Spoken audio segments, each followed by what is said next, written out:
Rylan Voss had learned something crucial during his month at the Aurelian court. Aurelians didn't mock quietly, they mocked beautifully. And tonight, the most beautiful Aurelian of them all was walking straight toward him. Princess Sarah's veil moved like liquid starlight.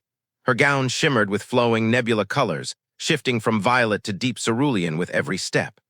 Her long, bioluminescent ears glowed in delicate patterns, elegant, hypnotic, unmistakably royal. And her face, sharp and luminous, was the kind of alien beauty that made diplomats forget their own names. She floated across the crystalline floor of the grand prism hall, where thousands of facets reflected her light in a halo of impossible radiance. The entire room pulsed with triumphant gold tones. They just unveiled a new orbital shield lattice, another reminder that the Aurelians were 2 centuries ahead of humanity. Rylan stood at his assigned post near the eastern wall, wearing his standard-issue human armor, solid plates, composite materials, visible seams. Compared to the Aurelians' seamless neural shield technology, he looked like a medieval artifact left in the wrong century.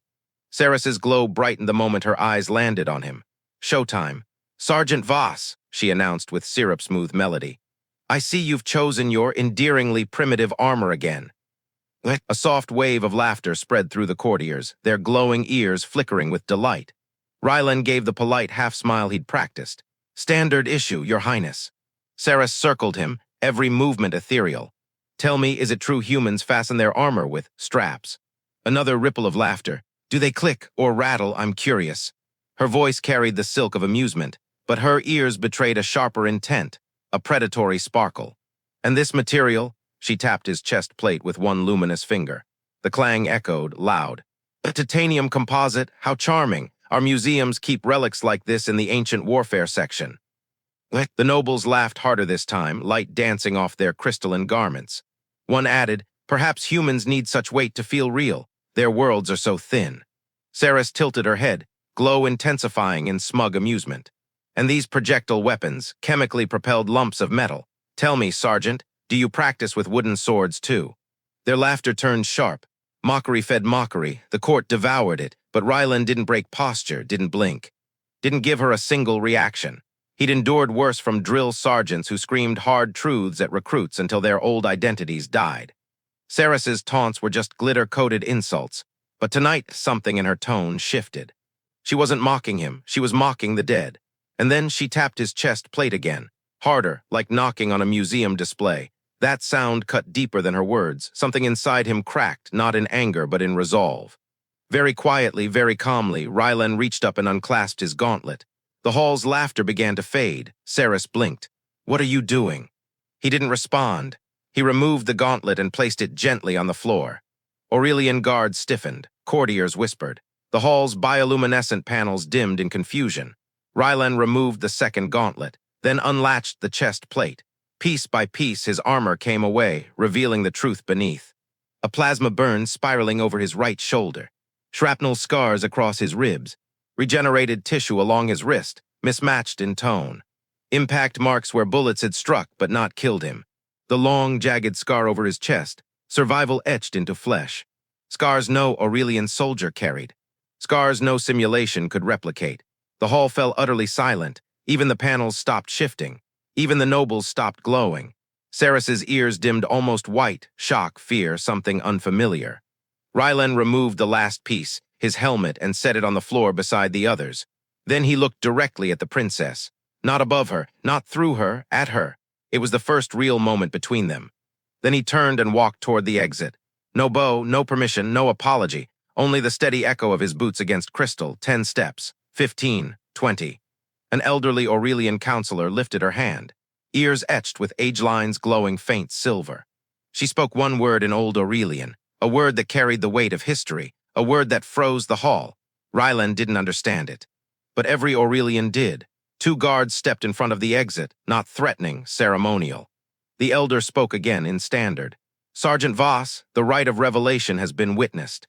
Saris inhaled sharply. Her glow collapsed into a frantic, trembling pattern. The hall remained frozen long after the elder's declaration.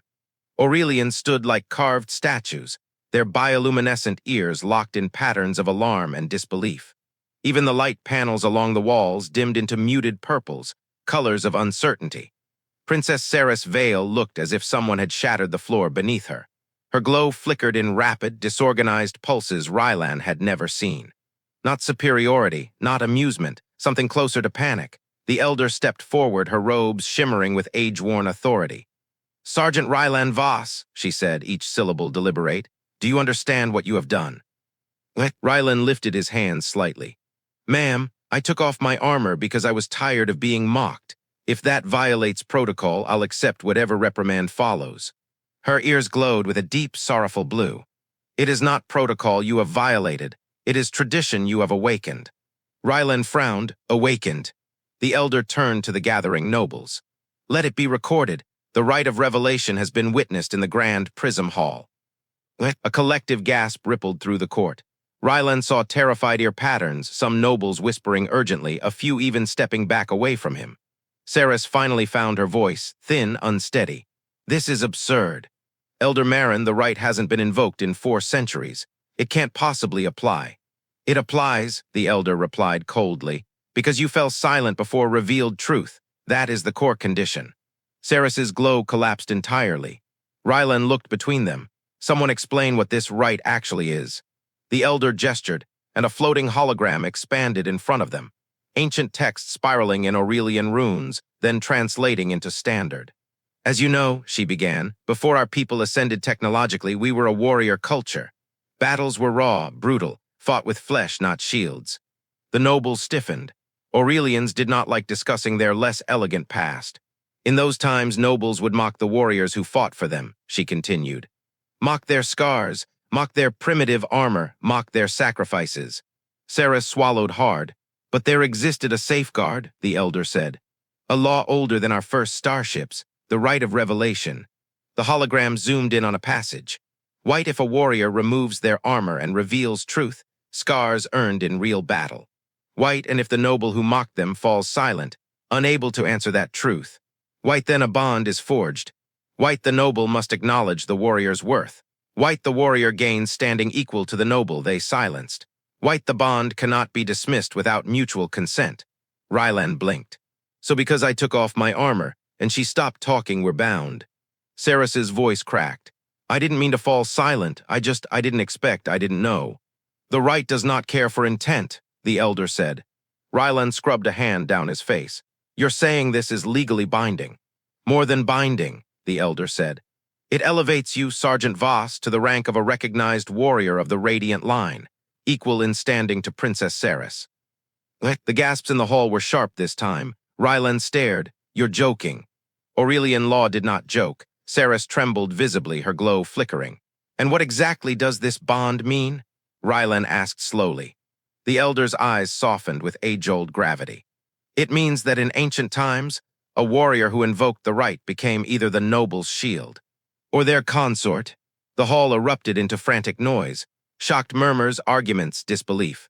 Rylan felt the blood drain from his face. "Ma'am," he said to the elder, "with all respect, I don't want to be anyone's consort." Sarah snapped, her voice cracking with embarrassment. "Neither do I." "Intent is irrelevant," the elder reminded. "The law responds to what was witnessed." At that moment, a human voice cut through the chaos. Sergeant Voss, Lieutenant Arya Shaw, highest-ranking human diplomat at the court, stormed into view, her expression a mixture of horror and migraine-grade pain. "Sergeant, what have you done?" she hissed. Rylan answered honestly. "I showed her my scars." Shaw pressed her palms against her temples. "God help us." More Aurelian elders entered, more murmurs, more muttering about precedent, scandal, tradition, obligation. The elder turned to Saris. "Princess, the law requires immediate acknowledgement. You must either accept the bond or both of you must perform the release ritual." "Yes," Shaw snapped. "The release ritual, that one, perfect, let's do that."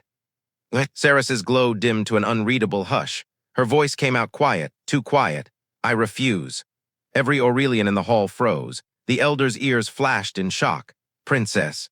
Saris lifted her chin, though her glow shook. "I will not dismiss a warrior's truth until I understand it." Shaw stared at her.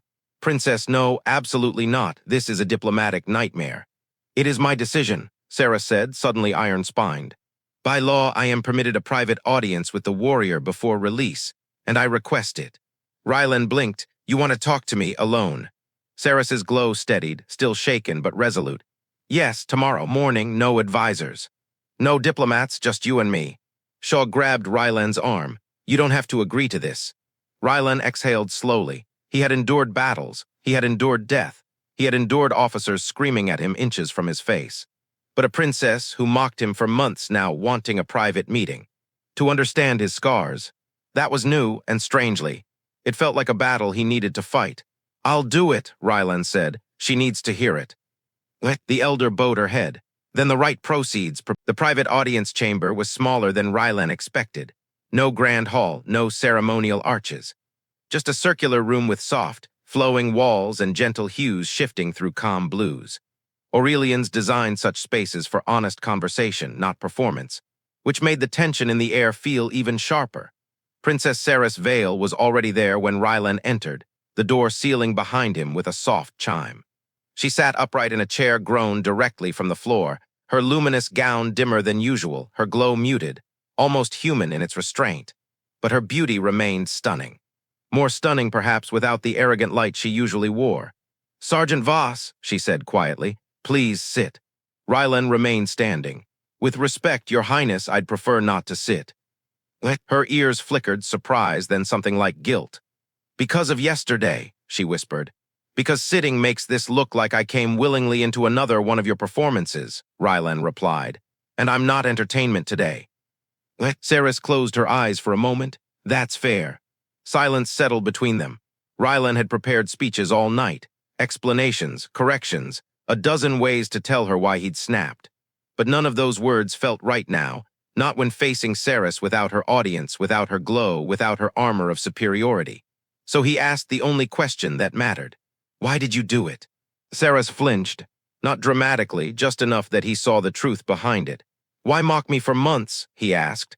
What did I do to deserve that? Her glow shifted, rippling unstable patterns across her ears, the Aurelian equivalent of trembling. You did nothing, she said, and that honesty hit harder than any insult. Then why? The princess swallowed, a controlled, shallow breath. Her voice when it came was small, because I was bored. Rylan stared, bored.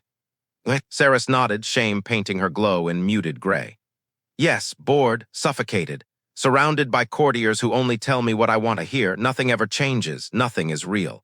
Everything I see, everything I hear, everything I touch is filtered, curated, polished. She lifted her gaze and the glow in her eyes was raw. And then you arrived. Rylan didn't expect that.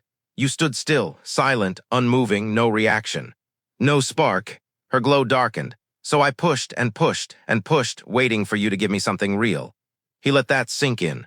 You kept going, Rylan said, because I didn't react. Yes, her voice cracked. I thought you were like the ceremonial guards of old, present but not real. I didn't think I could hurt you. I didn't think you actually cared. Rylan's jaw tensed. So you thought I was too stupid to care? No, she jolted forward. Not stupid, just. Her glow sputtered, then dimmed. Untouchable. That stunned him. I spent 6 months mocking a warrior who has survived things I cannot fathom, she whispered. And I did it because it was easy. Because it made people laugh. Because it gave me attention I didn't have to work for. Her glow dimmed to a faint, trembling blue, deep shame. I was cruel because cruelty was simple. Rylan didn't speak, didn't move. He simply rolled up his sleeve and revealed the long plasma burn on his shoulder. Saris inhaled sharply, stepping closer on instinct before catching herself.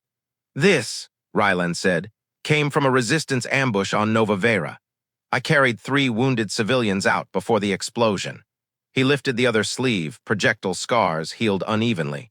This was in 0G combat. Enemy got through our perimeter. My medic patched me in 60 seconds so I could keep fighting. Her glow flickered, pain, disbelief, regret. Rylan pulled up the hem of his shirt just enough to show the ragged scar along his ribs. And this was the day I almost didn't come home.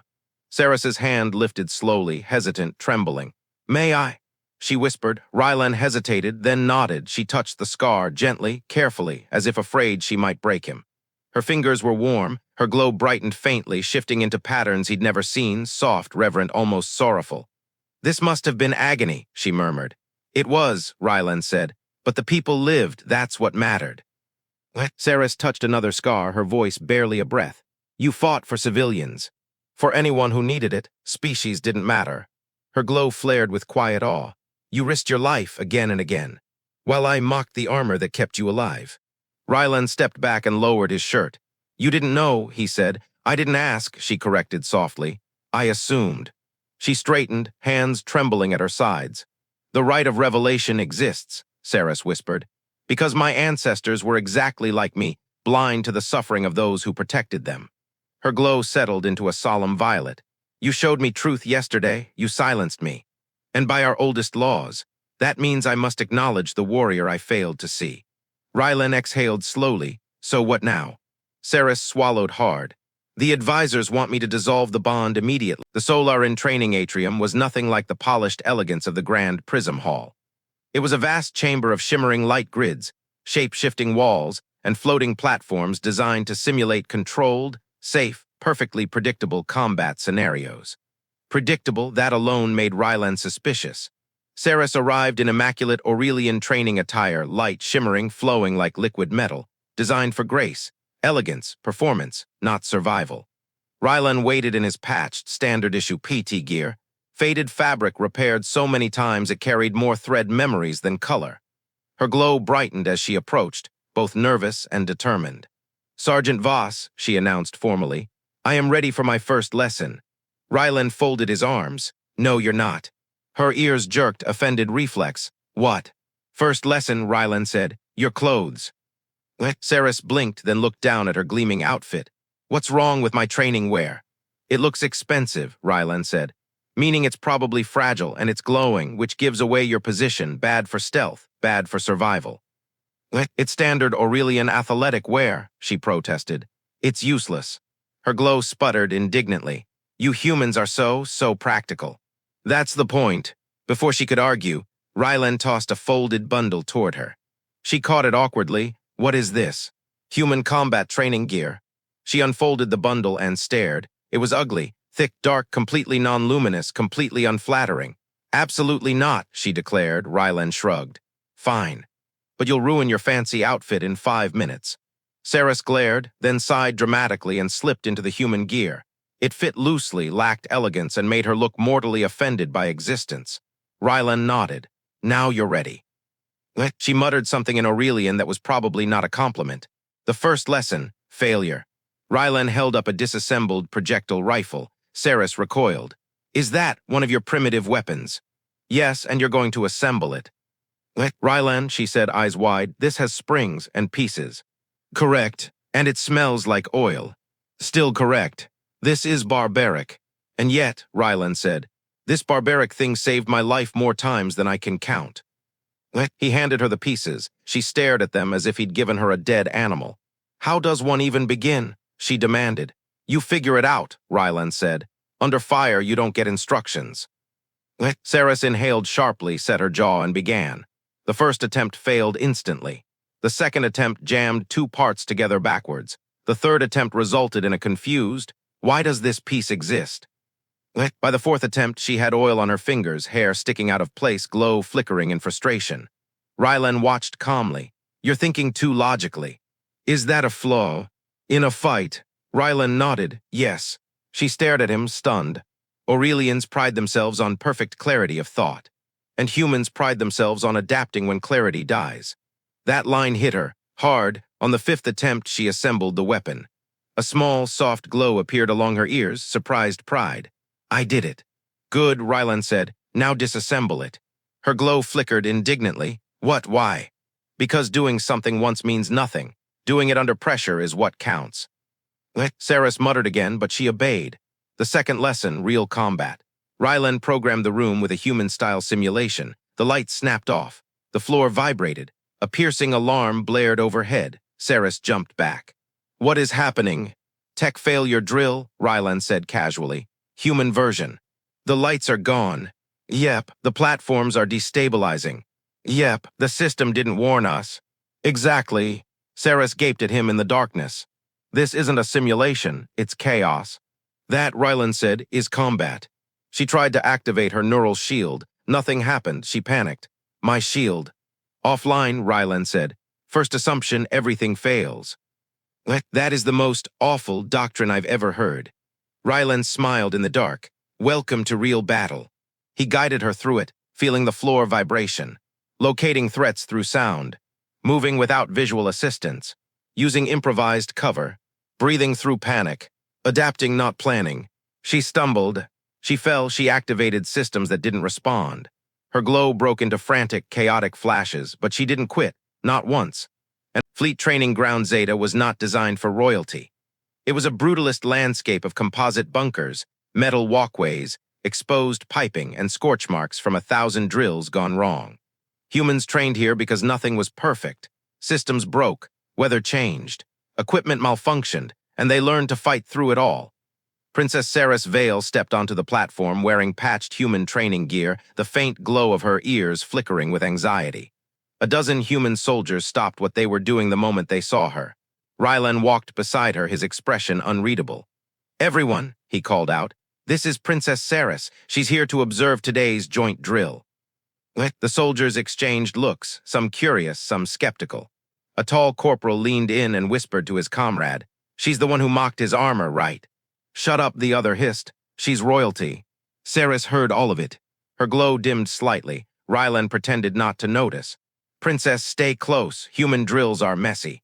"I've noticed," she muttered. The joint exercise begins. The simulation chamber sealed behind them, metal shutters slamming down with a clang that echoed like impending doom. A voice boomed over the speakers. "Simulation start. MULTI-Tech failure scenario." Ceres tensed. "Multi-tech what?" "You'll see," Rylan said. The lights cut out. Sirens wailed. Gravity pulsed, just enough to knock her off balance. Her neural shield flickered, then died. She gasped. "Rylan, my systems." "Gone," he said casually. "These conditions are impossible. You can't fight in this." "Watch." Human soldiers moved instantly, switching to backup flashlights, using hand signals, falling into formation, checking bearings, setting up fallback positions, stabilizing motion under shaking floors, adapting in seconds. Meanwhile, the Aurelian soldiers froze. Shield indicators blinked red on their body armor, weapons unresponsive, HUD displays error-coded. This is catastrophic," Ceres whispered. "No," Rylan said. "This is Tuesday." Explosions shook the chamber. Smoke hissed from vents. Panels burst in showers of sparks. Ceres covered her ears with her hands. "This isn't training, this is torture." Rylan pointed toward his squad. "That's why humans win fights we shouldn't. Because we train for this, the worst case, not the ideal one." She watched, dazed, as humans executed maneuvers with near-perfect coordination, their voices cutting through the chaos. "Backup formation, Bravo." "Manual override now." Move. "Cover left flank." "Signal fire team, use analog route." Ceres's glow flickered with awe. "They're functioning flawlessly," she whispered, "despite total system collapse." "They're functioning," Rylan corrected, "because they expected collapse." Her eyes widened, realization striking hard. "Aurelians don't expect failure." "And that," Rylan said, "is why your patrol ship died last month." Her glow darkened, pained. "You read that report." "I read everything." She looked at him for a long moment. "You humans are terrifying." Rylan shrugged. "We're alive." The crisis moment. The simulation escalated. A massive mechanical crash echoed overhead. The floor lurched violently. A support beam snapped free, falling straight toward a pair of Aurelian soldiers too stunned to react. Ceres screamed, "Move." They didn't, but Rylan did. He sprinted faster than she'd ever seen him move, lunged under the falling beam, and shoved both Aurelians out of the way. The beam slammed into his back armor with a sickening metallic crack. "Rylan!" Ceres cried. The hall froze. Humans gasped. Aurelians stared in horror. Rylan slowly pushed the beam aside, face contorted with pain. "Still alive," he grunted. "Barely." Ceres ran to him, glow exploding in frantic white patterns, fear, guilt, shock. "Why would you do that?" she demanded, grabbing his arm. Rylan winced. "They weren't moving." "You could have died." "They couldn't." Her glow trembled. You risked your life again for my people." "Your people," he said softly, "are my allies." Something shattered inside her, something proud, arrogant, blind, something that had kept her from seeing him. She saw him now, fully, the political aftershock.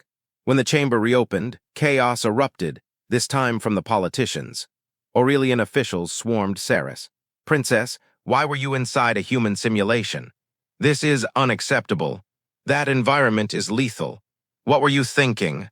You are heir to the Radiant line. Saris lifted a hand. Every official fell silent instantly. She turned to them with a glow that was no longer just royal.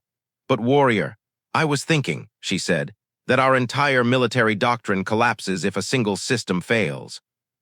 Shock rippled through the officials. And today, she continued, human soldiers showed me that adaptability saves lives when perfection fails. We must learn from them. An advisor nearly fainted. Princess, you can't propose integration of 6 months after the moment Rylan dropped his armor onto the grand prism hall floor and silenced an entire species. He stood in that same hall again. But everything was different now. There were no mocking laughs, no sneering nobles, no glowing ears fluttering with superiority. The hall was quiet, respectfully quiet, as Princess Saris Vale stepped onto the central dais wearing something that sent ripples through the court, a hybrid armor suit. Aurelian shield tech woven into the structure of human composite plating, curved radiant lines sculpted with brutal practicality, a glow that pulsed not with vanity but purpose. It was, for all intents and purposes, the first armor in Aurelian history designed to take damage. She looked magnificent and terrifying. Rylan stood beside her in full human combat gear, still scarred, still grounded, still solid as ever. If Saris was a blade of light, Rylan was the unbreakable hilt that held it. An elder counselor stepped forward. Princess Saris, Sergeant Rylan Voss, today you present your findings from the integration program. You may begin. Saris glanced at Rylan, seeking not permission but partnership. He gave a small nod. She stepped forward, and when she spoke, her voice carried the weight of a ruler not born but forged. The Princess SBAKS Truth. 6 months ago, Saris began, I mocked a warrior whose armor had saved his life more times than my court could comprehend. A murmur spread, uncomfortable, painful, necessary. I mocked what I did not understand, she said, and he revealed truth that silenced me. Her glow strengthened, clean, steady azure. That moment invoked the right of revelation, an ancient law meant to protect warriors from nobles like the one I was. The nobles stiffened but did not protest.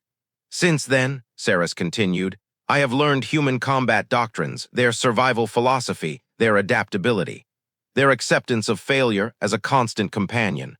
She gestured to Rylan. And I have learned from him what war truly means when technology collapses and flesh must carry the burden. Rylan stood still, but every soldier in the hall recognized the pride in his posture. Saris continued. Aurelian soldiers are unmatched when systems function. Humans are unmatched when systems don't. Silence fell through the hall, heavy, undeniable. That is why I proposed the Radiant Initiative, a joint doctrine, shared training, hybrid gear, and recognition, formal recognition of human warriors as equal partners in safeguarding our alliance. Gasps, shock, whispers, some nobles furious, others stunned, many simply humbled, but none objected, not after what they'd seen, not after today, the unexpected crisis. Just as Saris finished speaking, alarms blared through the hall. Red lights, system warnings, a shockwave trembling through the floor, an aide sprinted forward, breathless. Your Highness, a malfunction in orbital platform 7, the shield core is destabilizing. Saris's glow flickered. That platform is over the civilian district. Exactly, the aide said. If it collapses, thousands. He didn't need to finish. Rylan's voice cut through the panic. What's working? The aide blinked. What? What systems are still operational? Primary control is down. Automated failsafes offline. Core is overheating. Access corridors are unstable. No shielded units can go in. Because their tech will short, Rylan muttered. But ours won't. Saris turned to him. You mean? We go, Rylan said, the run to the platform. Minutes later, a shuttle screamed across the skies toward orbital platform 7. Inside, Saris in her hybrid armor. Rylan in full combat gear. A handful of human engineers. A few brave Aurelian soldiers attempting to adapt to human fallback protocols. The platform loomed ahead, sparking, flickering, breaking apart. You ready? Rylan asked. Saris took a breath. I trained for this. You trained for simulations. She met his eyes, glow sharp, unwavering. Then today I graduate. Rylan couldn't help it. He smiled. The fight for survival. They landed hard. The platform shook like a dying beast. Corridors flickered in and out of existence, hard light panels glitching. Steam blasted from ruptured pipes. Gravity fluctuated. Aurelian soldiers staggered. Human soldiers adapted. Saris, with me? Rylan shouted. She followed without hesitation. He guided her through collapsing decks, dodging bursts of plasma discharge, climbing manually when lifts failed, and stabilizing fallen supports with brute force. At one point, a conduit exploded behind them, the shockwave slamming them forward. Ceres caught herself against the wall, then realized her armor had held. His armor had cushioned her fall. Rylan grabbed her hand. "Stay close." She squeezed back. "I'm not losing you," she said, not romantic, not possessive, just real, the final moment. They reached the core chamber, sparking violently, seconds from meltdown. Human engineers scrambled to override manual locks. Rylan shoved a bulkhead aside, muscles straining. "Ceres, you need to stabilize the shield emulator." "I don't know how." "Yes, you do," Rylan said. "Remember lesson 12. Ceres froze. "Failure cascade protocol." "Exactly." She moved, her hands flew over the consoles, adapting faster than any Aurelian officer. When the system glitched, she switched to the backup.